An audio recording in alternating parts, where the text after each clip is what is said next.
notice exotic sounds of those two jazz chords. Where do they get those fancy names? That's the A13 sus4 and that's the A7 sharp 5.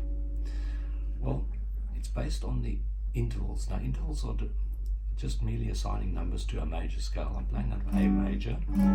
So A major, 1, 2, 3, 4, 5, 6, 7, 8, 9, 10, 11, 12, 13, 14. So, A13 sus4. You've got your root there. Just to override, I'm not playing the A string, I'm actually muting it in both those chords. Right, A major, then we've got our dominant 7th, the G note. And F sharp is the 6th interval, or as I said earlier, the 13th when you counted it.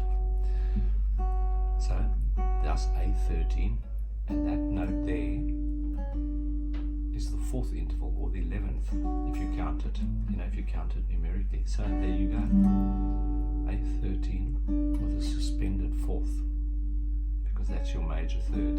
Okay, let me not confuse you. So when you go into the 2nd octave, you add 7. 1, 2, 3, 4, 5, 6, 7. 7 plus 7 is 14. Back to your root.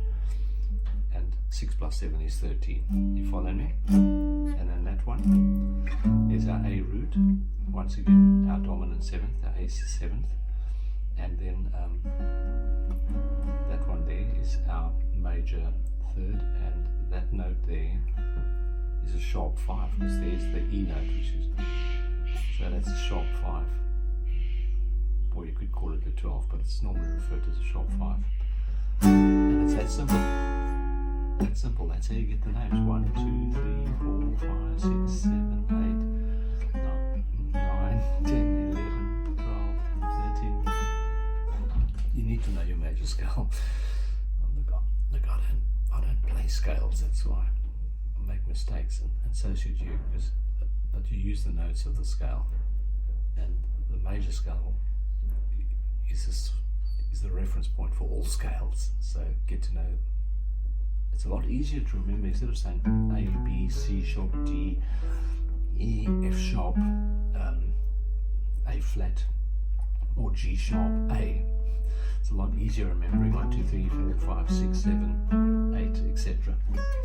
Anyway, pick some fancy chords, and like that one, and you go figure the name for it. Alan Holdsworth sort of chord. Have fun, explore intervals, train your ear, because your ear will eventually know that is a 13th, because it's relevant to an A. It's a 13th.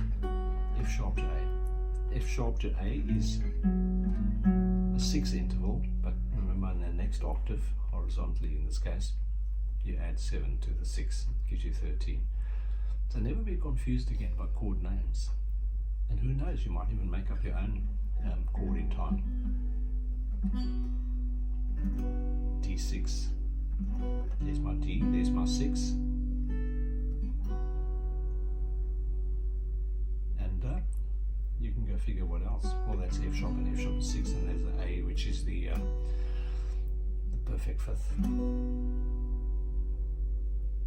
You go count it on your fingers, or alphabetically.